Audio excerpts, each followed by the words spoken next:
আমি একটা কথা বুঝতে পারছি না, মানে তাদের উদ্দেশ্যে বলছি কথাটা আজকে, যারা গাঁজা খায়, বিড়ি খায়, মদ খায়, তাদেরকে বলছি কথাটা, যে তোরা দায়িত্ব নিতে পারবি না কেন বিয়ে করিস? বল?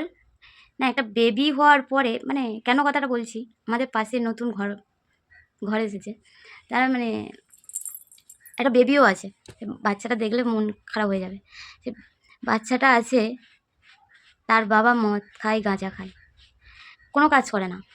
২ টাকা ইনকাম করবে, ২ টাকা সব কিছু গাঁজার পিছনে দিয়ে দেবে। তাহলে সেই বাচ্চাটা কী দোষ করেছে? সে পৃথিবীতে এসে কী দোষ করেছে? তার একটা ভবিষ্যৎ আছে তো।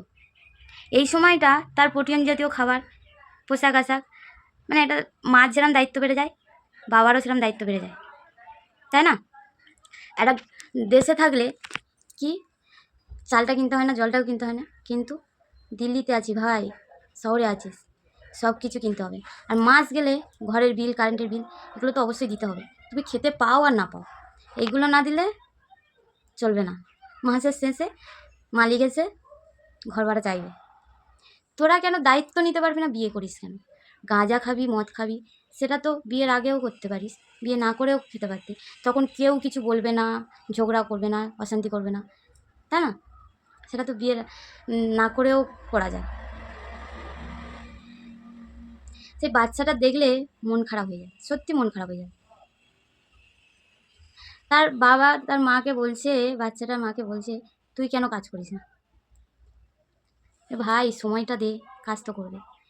সারাক্ষণ তুই যদি, মানে মাসে 30 দিনের যদি 5 দিন কাজ করি, 5 দিনের যে টাকাটা ইনকাম করে, সেটা যদি মদের পিছনে, গাঁজার পিছনে দিয়ে দিস, সেই বাচ্চাটা কি করেছে?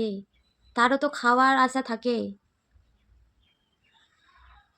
আর এই সময় তো সব বাচ্চারা প্রোটিন জাতীয় না খাওয়ালে এখন কত যে অসুবিধা, আমরা বড়রাই নিজের রোগে ভুগছি প্রোটিন জাতীয় না, মানে পুষ্টিকর না খাবার খেয়ে। সে তো বাচ্চা ভাই, তাই না?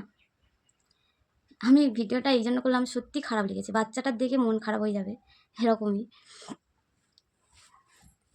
কোনো ভবিষ্যৎ নেই, এটা আমাদের মনোভাব।